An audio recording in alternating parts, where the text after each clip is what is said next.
Hello and welcome to Live Sports Commodity Corner, the weekly newsletter that brings you actionable analysis on equities, energies, ags, metals, and other critical assets. I'm joined today by Chris Stadele, author of the weekly newsletter that's released every Friday, and this edition was written for the 21st of February, 2025. Chris will take us through this week's newsletter, and in this issue, he'll cover topics such as the trade war, imports, exports, and tariffs, about metals, precious metals, also some energy related topics alongside the tariffs, a little bit of Doge and the USDA, and some softs as well, orange juice and aluminium on the metal side as well. Chris, good afternoon. How are you? I'm doing great, thanks. Brilliant. Do you want to talk us through what to expect in this week's issue of Live Sports Commodity Corner? Sure.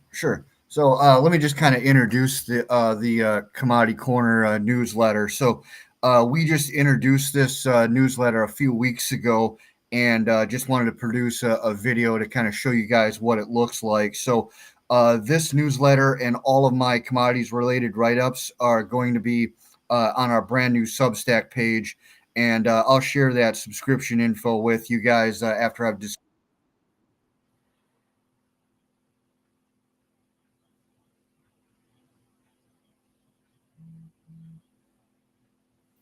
Chris, you cut out.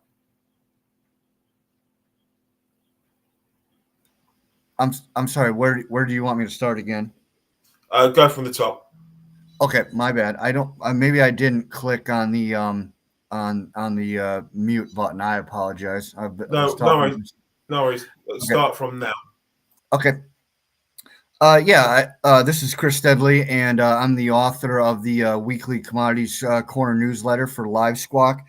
We just launched this newsletter a few weeks ago, and we just wanted to quickly do a video to show you guys what it looks like.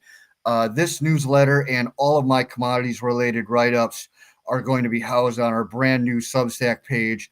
So I'll share that subscription info with you guys after I've discussed what we're going to cover in this issue.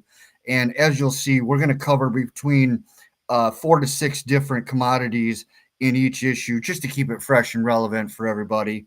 And by the way, most of what I share on social media is going to be free, but this newsletter will be behind a paywall.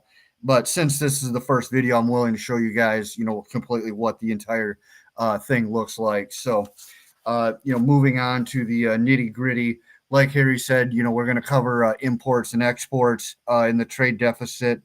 Our discussion on that might be slightly different than what you've seen in traditional media. In a nutshell, I think that all of these tariffs and reciprocal tariffs could actually hurt U.S. imports, or excuse me, U.S. exports more than imports, to the point where the net trade deficit could actually get worse. And this can and will affect every commodity that you can possibly think of, both in a bearish fashion and a bullish way as well. But again, I'll let you read through those details at your leisure. For silver, that's been a pretty volatile market so far this year, and I think the volatility is going to continue for quite a while.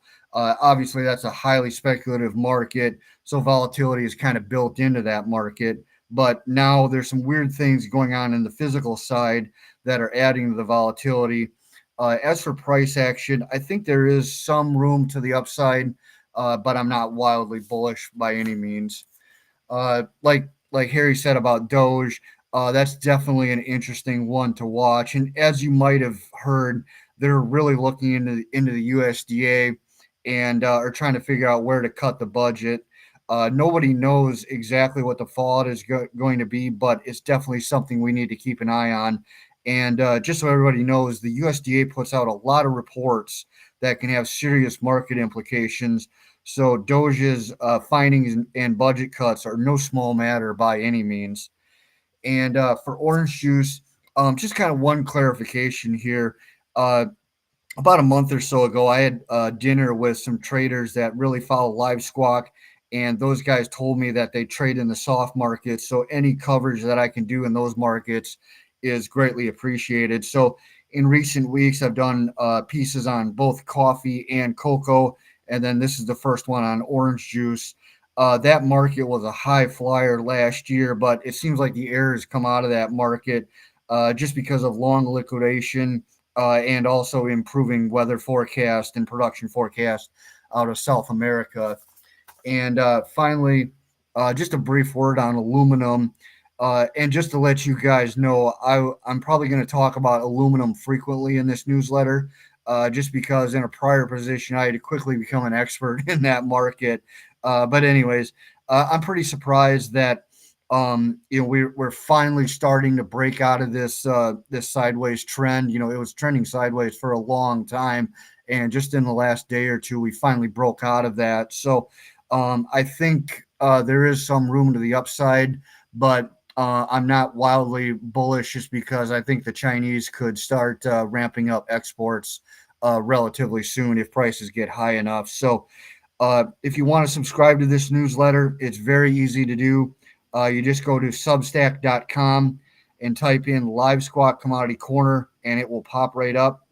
And before we go, I'll give you just a brief heads up on what I'm going to cover next week. I'm definitely going to talk about crude oil. I'm going to talk platinum and palladium, lithium, and probably corn as well. So I hope that's a good brief introduction for everybody. Chris, thank you very much for that. Just a reminder then, this is Live Squawk Commodity Corner, actionable analysis on equities, energies, ags, metals, and other critical assets. You were just listening to Chris Stadele.